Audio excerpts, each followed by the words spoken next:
이제 우리가 오늘 이 시간에 에베소서 1장 5절에서 6절 말씀 우리가 다 같이 읽도록 할게요. 그 기쁘신 뜻대로 우리를 예정하사 예수 그리스도로 말미암아 자기의 아들들이 되게 하셨으니 이는 그가 사랑하시는 자 안에서 우리에게 거저 주시는 바 그의 은혜의 영광을 찬송하게 하려는 것이라. 아멘. 오늘 에베소서 4강이고 신령한 복 두 번째고 제목은 하나님의 고집 예정이라는 말씀을 우리가 오늘 말씀을 나누려고 합니다. 에베소서를 제가 4년 전쯤에 한번 강의를 했더라고요. 몰랐었는데 했더라고요. 근데 보니까 그때 내용이 더 좋은 것 같습니다. 지금보다. 그래도 그때 내용을 가지고 오지 않은 이유는 너무 공부하는 좀 설교였다면 지금은 일반적인 설교로 가지고 왔기 때문에 내용 면에서는 그 전이 더 좋지만은 편안하게 듣기는 이런 설교가 더 좋을 것 같아요. 자, 우리가 살다 보면 자주 하는 질문이 있습니다. 그 질문은 오늘 뭐 먹지? 주부들이 가장 많이 하는 질문이죠. 오늘 뭐 먹지? 남자들은 오늘 어디 가지? 오늘은 뭐 하지? 보통 이런 질문들을 평상시에 이런 질문들을 많이 해요. 때로는 좀 더 고상해 보이는 질문도 스스로 던지기도 합니다. 나는 잘 살고 있나? 나는 잘 살아왔나? 라는 이런 질문들도 아마 하실 겁니다. 그런데 이런 고민보다 더욱더 본질적이고 중요한 질문이 있죠. 그게 뭐냐면 나는 누구이며 나는 왜 존재하는가? 라는 질문이에요. 나는 누구지? 나는 왜 존재하지? 나는 왜 살고 있지? 라는 질문들이 가장 중요한 질문이기도 합니다. 만약 우리들이 이 질문 없이 이런 질문, 나는 누구지? 나는 왜 존재하지? 라는 이런 질문 없이 우리들이 신앙생활을 하고 있다면 우리들은 결국 나라는 우상을 닦고 조이고 기름치는 그런 종교놀이에 빠질 수밖에 없습니다. 우리들이 이 질문을 지금 하고 있다는 건 이미 그 자체가 나는 내 인생의 주인이 될 실력이 없다는 걸 폭로되었다며 증거하며 또 그 속에서 이런 비명 섞인 신앙의 비명들인데 이런 질문이 없이 나는 오늘 뭐 먹지? 뭐 하지? 나는 잘 살아왔나? 라는 이런 질문들만 하고 있다면 그건 아직도 내가 내 인생의 왕노릇을 하고 즉 그 왕노릇을 포기하지 못한 채 여전히 십자가 앞에서 시퍼렇게 살아있는 나라는 괴물을 숭배하고 있는 명백한 기만이라는 거예요. 그래서 존 칼빈도 자기 자신에게 매몰되어 그 존재의 뿌리를 하나님에게 두지 않는 자들은 결국 자기 자신이라는 감옥에 갇힌 우상 숭배자일 뿐이라고 일가를 했던 겁니다. 그래서 성도라 칭함을 받은 자들은 철저히 나는 누구이며 나는 왜 존재하는가라는 이 처절한 존재론적 질문 앞에 늘 서 있어야 되는 거예요. 그런데 놀랍게도 저는 이 질문을 고등학교 때부터 시작을 했어요. 그 이유는 종교 놀이를 하지 않으려고 한 게 아니라 돈이 없어서.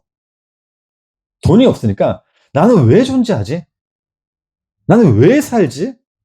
하나님은 나를 이 땅에 왜 살게 하셨지? 보통 고등학교 때 저희는 이제 신림동에 살았거든요. 소풍을 가면 서울랜드로 자주 갔어요. 거기 가면 돈이 많은 친구들은요, 놀이기구를 타고 놀아요. 빅3, 빅5를 넘어가지고 자유형권을 끊어가지고 놀아요. 근데 저같이 이제 돈이 없는 친구들이 있습니다. 이 부류들. 이 부류들은 어디를 가는지 아십니까? 그 넓은 서울랜드, 그 많은 놀이기구가 있는데, 어디로 가는지 혹시 아십니까? 정글집으로 가요, 정글집. 혹시 아시나요? 1,000원 내면 들어갈 때부터 나올 때까지 마음껏 놀 수 있는, 그 위에 그물들 이렇게 되어 있고, 그런 공간이 있어요. 정글집으로 갑니다. 거기 가면 딱 1,000원만 내면 계속 놀 수가 있어요. 그래서 늘 이런 질문을 했던 겁니다. 열심히 나는 하나님을 믿는데도 가난해요. 그렇게 종교 놀이를 하고 있는데도 불구하고 가난하다라는 거예요. 그래서 나는 왜 살지? 나는 왜 존재하지? 하나님은 정말 살아계실까? 이런 질문들을. 이런 질문은요, 제가 신학교 갔을 때에도 계속 이어졌습니다. 왜? 신학교를 갔어도 여전히 우리 집은 가난했기 때문에요. 삶도 그렇게 행복하지 않았죠. 근데 어느 순간에 이 질문을 제가 안 하고 있더라고요. 기억은 정확히 나지 않지만은 대략 한 30대 중반부터는 이런 질문을 안 하고 있어요. 제가 나는 왜 살지? 나는 왜 존재하지? 왜 뒤를 돌아보니까, 지금 뒤를 돌아보니까 그 이유가 복음 때문이더라고요. 복음이 진짜 무엇인지를 아니까 이제는 삶의 목적을 알게 되다 보니까 이 질문을 제가 안 하고 있다는 거예요. 자연스럽게 안 하고 있다는 겁니다. 제가 이 말씀을 왜 드리고 있는 거냐면, 우리가 오늘 예정에 대해 살펴볼 텐데, 우리들이 보통 예정이라면 어떻게 생각하죠? 예정. 하나님이 천국 갈 사람을 뽑아 놓았다. 하나님이 선택해 놓았다. 이거 보통 우리가 생각하고 있는 예정이라 생각하지 않나요? 하나님이 자기 백성을 구별해 놓았다. 천국 갈 사람을 뽑아 놓았다.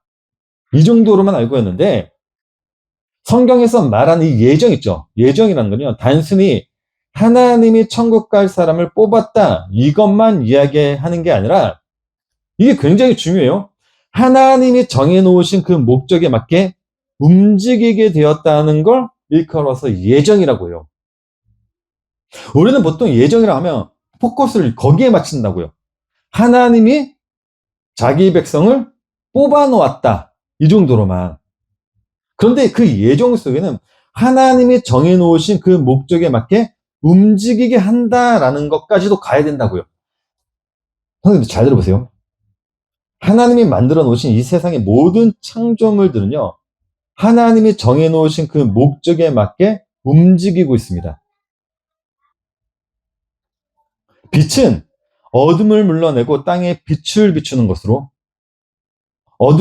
땅은 그 빛을 받아서 이 땅에 풀과 씨 맺는 채소와 각기 종류대로 씨 가지 열매 맺는 나무를 토해내는 것으로, 물은요, 생물을 번성하게 하는 것, 새는 하늘을 나는 것으로, 그 외의 생물들은 생육하고 번성하고 땅에 충만하는 것으로, 그렇게 이 세상에 하나님이 만들어 놓으신 모든 창조물들은 지금 하나님이 정해 놓으신 그 목적에 맞게 움직이고 있어요.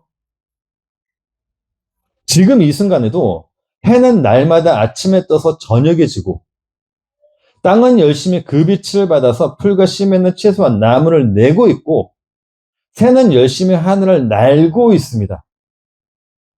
그리고 그것을 통해서 하나님께서는 스스로 찬양을 받고 계시죠. 하나님이 만들어 놓으신 이 피조물들이 하나같이 다 하나님이 정해 놓으신 그 법과 법치와 질량의 한계 속에서 움직이고 있으니까, 하나님께서는 그들이 움직이는 모든 것을 통해서 자기 스스로 그냥 지금 찬양을 받아내고 계셔요. 그 속에서 창조된 모든 창조물들이 그렇다고 해서 그 속에서 자기를 대견해 하거나 자랑하거나 그러지도 않습니다. 해는 자기 자신을 증명하기 위해서 내가 더 밝게 빛날 거야 라고 하고 있지 않죠. 땅도 마찬가지로 나는 더 많은 열매를 맺을 거야 라고 하면서 자기를 증명하고 있지도 않다라는 겁니다. 피조물들은 그렇게 하나님이 정해놓으신 그 법칙과 질량의 한계를 절대로 넘어설 수 없는 상태로 존재를 하고 있어요. 묵묵히 그들은 하나님이 세워놓으신 그 질서 아래서 묵묵히 그렇게 존재하고 있습니다. 이 땅에서 자기 자신을 드러내 놓으려고 하지도 않고, 자기 자신을 뽐내려고도 하지 않고, 그래서 지혜왕 솔로몬과 선지자 예레미야도 이 위대한 창조의 질서를 이렇게 노래하기도 한 겁니다. 잠언과 예레미야 말씀 보니까, 바다의 한계를 정하여 물이 명령을 거스르지 못하게 하시며 또 땅의 기초를 정하실 때 물이 땅을 넘지 못한다고 하죠. 땅의 기초를. 예레미야에서는 더욱더 서슬퍼한 경고처럼 기록을 해놓습니다. 여호와의 말씀이니라. 너희가 나를 두려워하지 아니하느냐? 내 앞에서 떨지 아니하겠느냐? 내가 모래를 두어 바다의 한계를 삼되 그것으로 영원한 한계를 삼고 지나치지 못하게 하였느라. 파도가 아무리 거세게 쳐도 그 모래를 이기지 못하고 아무리 뛰노나 그것을 넘지 못한다라고 말씀하고 있어요. 이게 하나님이 정해놓으신 창조 질서입니다. 법칙입니다. 이렇게 아무리 파도가 크게 일어도 모래의 선을 넘지 못하고 부서지는 상태가 바로 이 땅에 하나님이 드러나고 있다라는 증거라는 거죠. 해가 뜨고 해가 지고 우리가 바라보는 모든 자연물들은 그렇게 이 세상을 통해서 나에게 하나님에 대해서 지금 설명해 주고 있는 거죠. 이렇게 하나님이나 어떤 신이 계시는구나. 그렇게 이 창조물들은 지금 이 순간에도 하나님을 찬양하고 있습니다. 존재하는 그 자체만으로. 해가 땅을 비추고 땅은 그 빛을 받아내는 그 자체가 뭐냐면 하나님을 지금 그들은 찬양하고 있다는 거죠. 그래서 시편에 보게 되면 시편 기자가 이런 시를 쓴 겁니다. 우리가 오늘 찬양했던 찬양이기도 한데, 할렐루야, 하늘에서 여호와를 찬양하며 높은 데서 그를 찬양할지어다. 그의 모든 천사여 찬양하며 모든 군대여 그를 찬양할지어다. 해와 달아 그를 찬양하며 밝은 별들아 다 그를 찬양할지어다. 하늘의 하늘도 그를 찬양하며 하늘 위에 있는 물들도 그를 찬양할지어다라고 기록하고 있는데, 여기 보면 아시겠지만은 해와 달, 별들이 찬양하라고 했는데 이들에게 입이라는 게 있어서 찬양하라고 한 겁니까? 아니죠. 그들은 입이라는 게 없어요.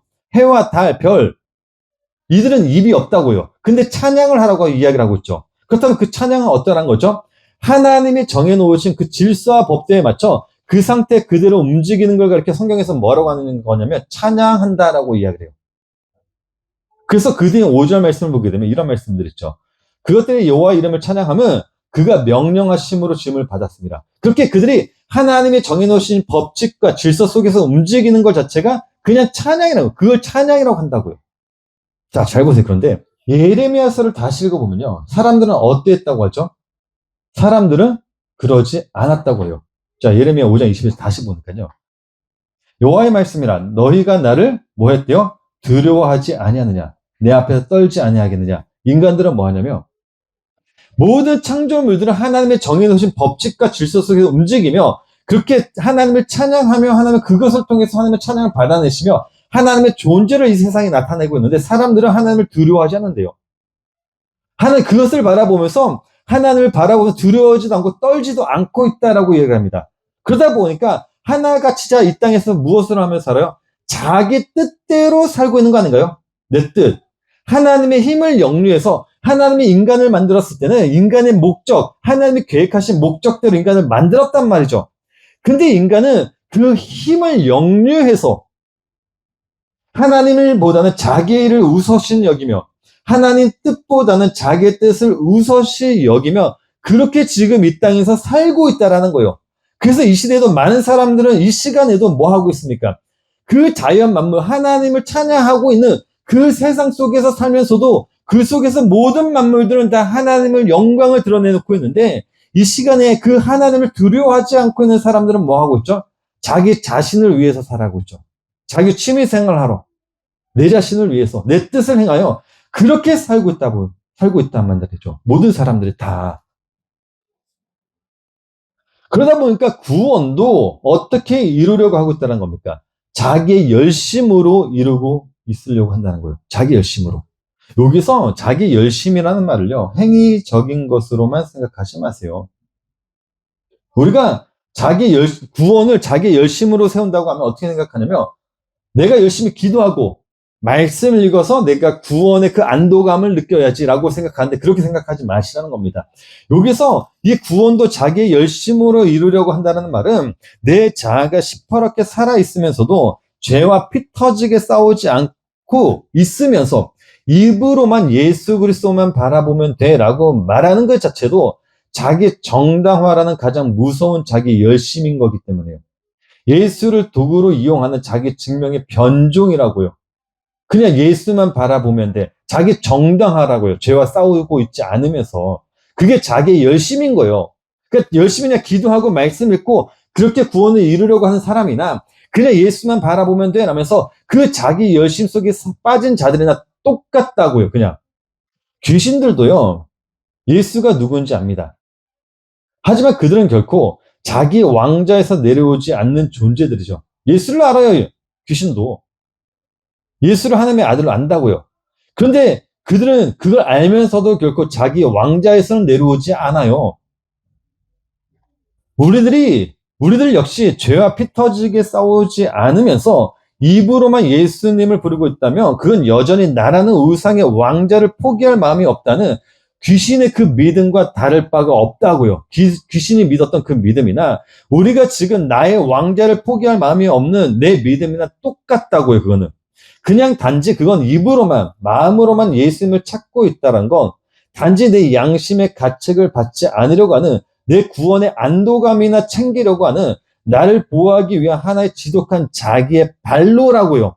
그것은 입으로만 예수 그리스도를 찾으면, 그냥 예수 그리스도 숨는다는 말을 사람들은 굉장히 싫어해요. 죄에 숨는다, 예수 그리스도의 뒤에 숨는다, 이런 말들을 굉장히 싫어하지만 그런 말들을 통해서 사람들은 단지 자기의 양심의 가책을 받지 않으려고 하는 자기 구원의 안도감 속에, 그 열심 속에 그냥 함몰되어 있는 그냥 자기의 발로일 뿐이라고요. 진짜 하나님의 예정 속에 살고 있는 성도는 하나님의 은혜가 너무나도 커서 내 안에 추악한 죄를 견디지 못해 죄와 피 터지게 싸우는 그 자리로 등 떠밀려 가게 되어 있다는 걸 아셔야 된다는 겁니다. 그런데 그 싸움이 없는 고백은 가룟 유다의 입맞춤과 다를 바가 없다고요. 그렇게 그 하나님의 힘을 역류한 사람들은 구원에 있어서도 끝까지 자기의 열심으로만 구원을 받으려고 하고 있습니다. 그런 자들은 우리가 알듯이 절대로 구원받지 못한다는 거죠. 그래서 예레미야로 다시 돌아가 보면 예레미야에서의 어떤 말씀이 기록되어 있는 거냐면요. 다시 볼게요. 하나님이 뭐라고 말씀하시냐면 모래를 세워 바다의 한계를 삼되 그것으로 영원한 한계를 삼고 지나치지 못하게 하셨다라는 구절이 있어요. 여기서 성경에서 모래가 의미하는 게 뭐죠? 율법이죠. 물은 진리를 의미합니다. 자, 그러면 이 의미는 이렇게 되는 거죠. 하나님이 사람을 율법으로 지은 건, 그쵸, 티끌, 흙으로 지은 건 물로 가지 못하게 하려고 그렇게 만드셨다는 거죠. 이해되신가요? 사람을 흙으로 지은 건 물로 가지 못하게 그렇게 만드셨다는 거예요. 그건 예수 그리스도를 통해서만 갈 수 있기 때문에요. 그러니까 이 말씀은 절대적으로 인간의 자력으로는 구원을 받지 못하게 만드셨다는 구절이에요. 자, 바울이 그래서 이것을 그대로 끌고 와가지고 사도행전에서 어떻게 설명해 놓는 거냐면, 사도행전 17장 26절, 28절 말씀 보게 되면, 인류의 모든 족속을 한 혈통으로 만드사 온 땅에 살게 하시고 그들의 연대를 정하시며 거주의 경계를 한정하셨으니라고 했을 때, 여기서 연대라는 게 사람이 이 땅에서 살 수 있는 그 시간을 말하는 거고, 연대라는 건요, 거주의 경계라는 건 헬라로 호로데시아라고 해가지고 공간적 의미로는 그대로, 문자 그대로 하나님의 인류가 살 곳을 정해 주셨다가 되는데, 이 단어를 조금 더 공부해 보시면 존재적인 의미로 바뀌어요. 그래서 하나님이 인간이라는 존재로 하여금 결코 넘을 수 없는 선을 정해 주셨다가 돼요. 인간으로 하여금 절대로 넘을 수 없는 선을 정해 주셨다. 이게 거주의 한계예요. 자, 그런데 그 뒤를 보니까 바울이 어떤 말을 덧붙여 놓냐면, 그래서 너희를 구원해 줄 하나님을 바라보라는 이 말을 덧붙여 놓습니다. 27절이죠. 이는 사람으로 혹 하나님을 더듬어 찾아 발견하게 하려 하심이로되 그는 우리 각 사람에게서 멀리 계시 아니하도다. 자, 그게 이런 겁니다.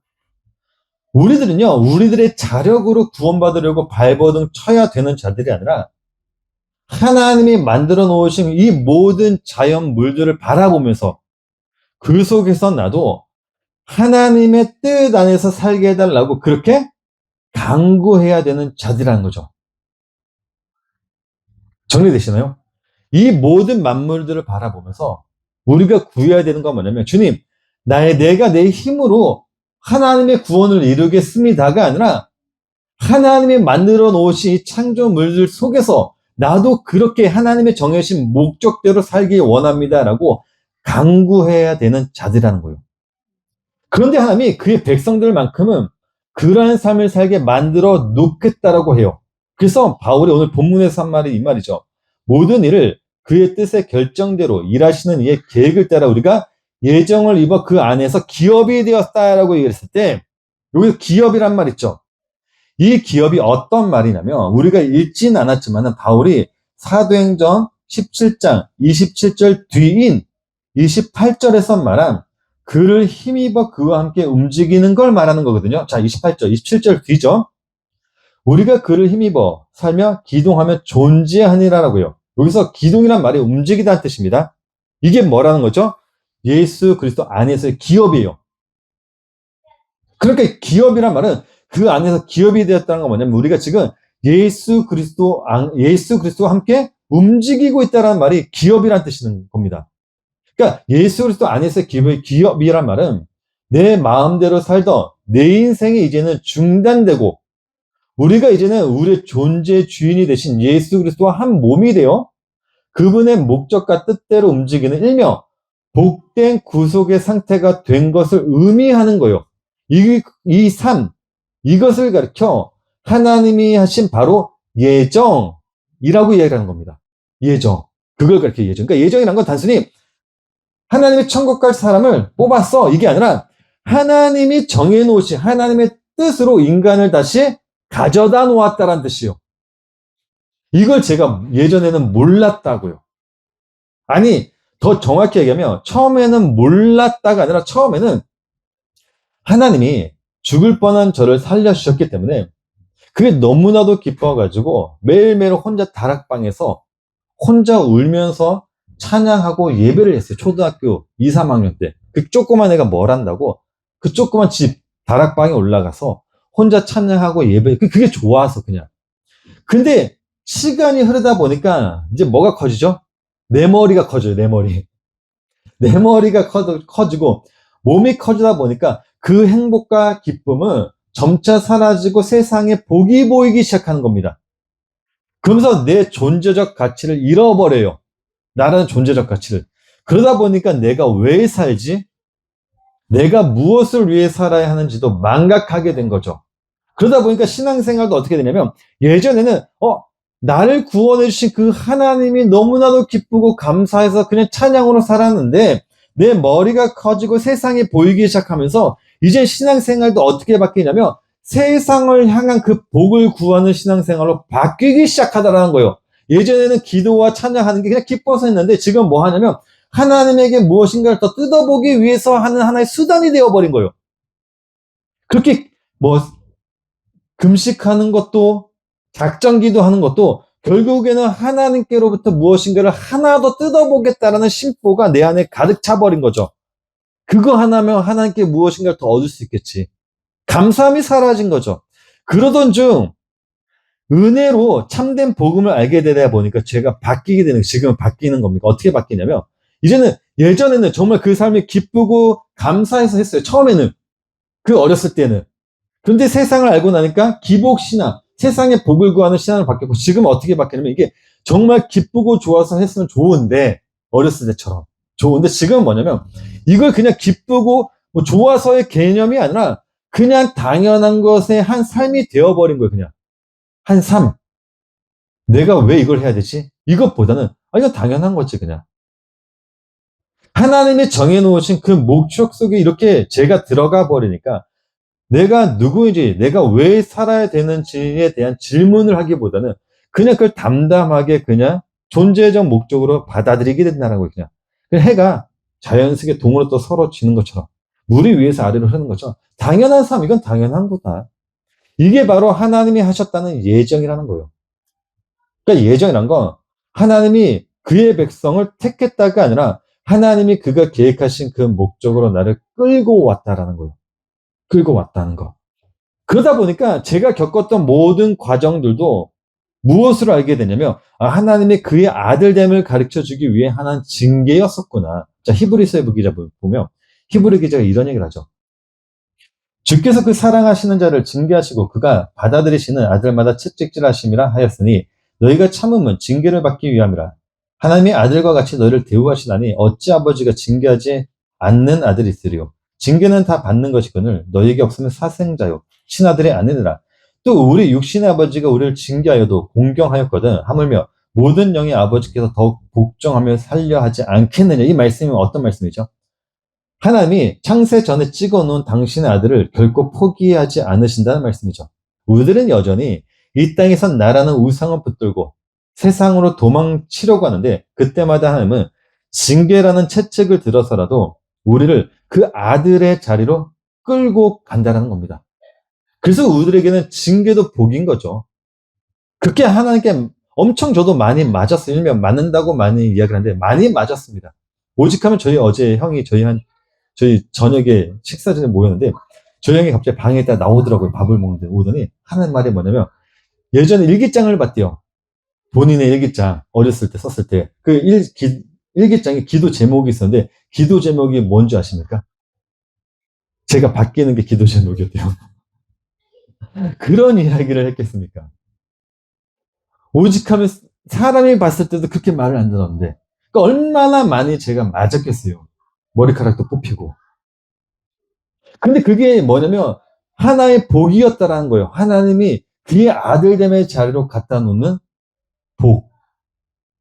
내 힘으로 내 영광을 쌓으려다 바벨탑이 무너지고 비로소 창조주의 발 아래 엎드려주는 그 항복의 상태로 만들어내는 게 징계라고요.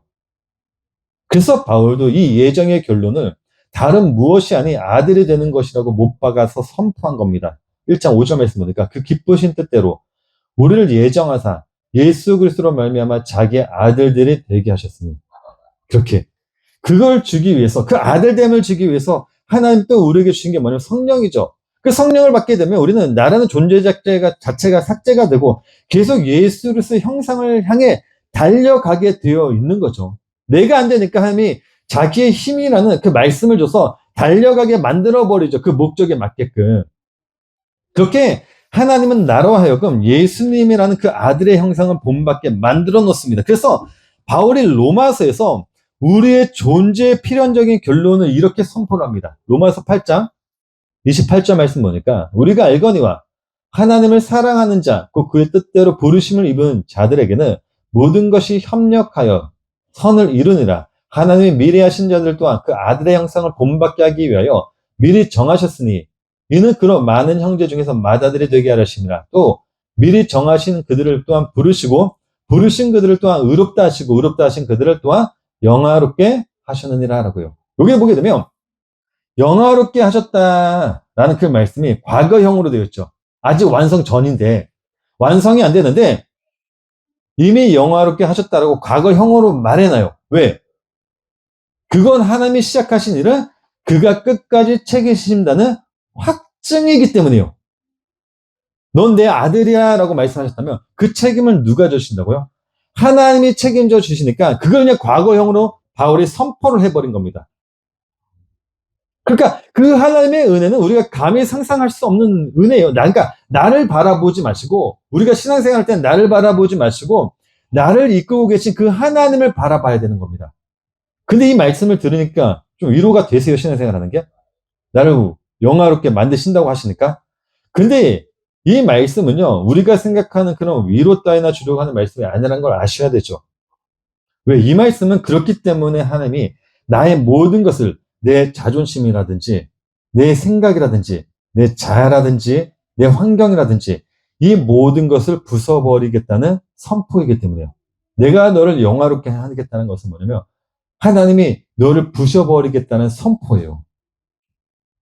이 부분에 대해서 잘 설명해 주는 인물이 호세아라인데, 제가 목요일날도 말씀드렸지만은 오늘 잠시 호세아라는 그 선지자를 통해 가지고 인물을 통해서 우리가 오늘 말씀을 좀 종교를 해보려고 합니다. 호세아서를 보게 되면요, 하나님이 호세아에게 청첩 병력 같은 명령을 내리시죠. 그 명령 우리가 알다시피 어떤 거죠? 너는 가서 음란한 여자를 맞이하여 음란한 자식을 낳으라는 명령이었습니다. 참고로 이 명령은 호세아에게는 말도 안 되는 명령이었습니다. 선지자는요, 하나님의 말씀을 거룩으로 선포해야 될 사람입니다. 하나님의 말씀을 거룩하게 선포해야 되고 거룩하게 예언을 해야 되는 자들인데, 하나님이 그 호세아에게 뭐라고 얘기하냐면 창년을 맞이해라? 이건 말도 안 되는 명령이에요. 근데 하나님은 그렇게 하라고 하니까 호세아가 또 그 말씀에 순종해가지고 그렇게 음란한 여인을, 창녀를 아내로 맞이합니다. 왜? 나름 선지자니까. 근데 정말 비참한 건 뭐죠? 그 인생에서 정말 비참한 건 그 아내가 틈만 나면 다른 남자를 만나러 도망을 다녀요. 거기까지는 좋아요. 근데 정말로 비참한 건 그럴 때마다 호세아가 자기의 돈을 들여서 그 아내를 다시 사와야 된다라는 거예요. 반복적으로. 세상에 이처럼 비참한 삶, 비굴한 삶이 이 세상에 어디 있습니까? 아내를 맞이해서 맞이했는데 도망을 가요. 도망가면 하나님이 네 돈 주고 사오래요. 선지자가 그거 하고 있어요. 거룩한 하나님의 말씀을 선포해야 될 그 선지자가. 이 모습이 세상 사람들의 눈에 과연 선지자의 모습으로 보였겠습니까? 세상 사람 눈에 선지자면 굉장히 거룩하고 하나님의 말씀 선포하는 사람인데, 이 선지자 사람이 맨날 지 아내 찾으러 돈 들고 가가지고 찾아오는 거예요. 그 모습이 세상 사람들 눈에 선지자로 보였겠냐고요. 근데 하나님은 그걸 하래요. 왜? 그게 아들이라는 거기 때문에, 아들. 하나님은 이 호세아라는 선지자를 통해 가지고 그 사람에게 가르치려고 했던 건 당신의 사랑이죠. 아들의 사랑이죠. 창녀와 같은 우리를 위해 자기의 아들을 내어주신, 우리는 늘 도망을 가요, 세상으로. 그럴 때마다 하면 자기 아들을 내어줘서 음란한 우리를 데리고 오래요. 그 아들의 사랑, 아버지의 사랑을 이 호세아라는 선지자를 통해서 가르쳐 주고 계셨다는 거죠. 이걸 가르쳐 뭐라고 한다고요? 예정이라고 한다고요. 우리가 생각하는 예정은 아마 이렇게 생각했을 겁니다. 나 같은 죄인을 하나님의 백성으로 삼아 주셨네. 나 같은 죄인, 하나님의 자녀가 될 수 없는 나를 하나님께서 창세 전에 하나님의 자녀로 만들어 주셨네. 이 정도로만 생각해요. 그걸 그냥 은혜로 붙잡고 있습니다. 근데 진짜 성경에서 말하는 예정이 뭐라고요? 그런 고귀한 게 아니라고요. 진짜 예정은 우리의 삶, 말도 안 되는 이 삶, 내 삶이 정말 예수 그리스도의 아들로 살아갈 수 있는 삶인가?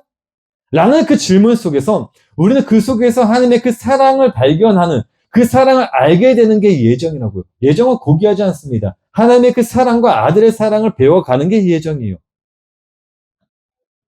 그러니까 예정이란 건 단순히 내가 너를 내 아들 삼았다는 신분적 통보가 아니라 창녀 같은 너의 가슴 속에 기었고 하나님의 마음, 아들의 마음을 심어 넣고 말겠다라는 창조의 집념이 바로 예정이에요. 그 말도 안 되는 사랑, 아버지의 마음을 이 창녀와 같은 내 마음, 세상을 사랑하고 세상을 붙잡고 살고 있는 이 창녀와 같은 나의 마음 속에 하나님의 그 사랑을 심어놓고 말겠다는 그 집념이 예정이라고요. 그렇게 사는 삶, 그 마음을 가지고 그 마음을 배워가는 그 마음을 가르쳐, 그 사람을 가르쳐 성경에서는 하나님의 목적 안에 있는 삶이라고 하는 거고, 그로 인해 하나님이 받으시는 찬양이라고 하는 겁니다. 그러니까 우리들은 착각하면 안 돼요. 하나님은 우리가 이 땅에서 잘 먹고 잘 사는 데는 눈길도 주지 않으십니다. 내가 어떻게 사는지에 관심이 없으세요. 하나님의 유일한 관심은 교만하게 하늘로 치솟은 피조물들을 다시 하나님의 절대 의존의 자리로 돌려놓는 것 뿐입니다. 그걸 알기 때문에 우리들에게 나와야 되는 게 늘 감사죠. 제가 요즘에 고민을 참 많이 했다고 했습니다. 이 목회를 해야 되나 말아야 되나. 하면 할수록 뭐가 좀 나아져야 되는데 하면 할수록 나아지는 게 없어요. 그 고민을 참 많이 해요. 근데 하고 싶은 설교는 또 굉장히 또 많아요. 욕심은 많아가지고. 그것도 놓기는 또 싫은 거예요. 그 고민이 참 많았습니다. 그러다가 제가 목요일에도 말씀드렸지만은 이 호세아 선지자 이야기를 딱 읽다 보니까 제가 깨달은 게 너무나도 많은 거예요. 호세아 선지자는 평생 도망가 아내에 쳤다. 그 삶이 끝났는데 그게 호세아가 선지자로서의 한 일이 전부였는데 도망간 아내에 찾아다니는 게 그게 그냥 선지자의 삶의 전부였는데 그러다 보니까 제가 깨달은 게 너무나도 많은 거예요.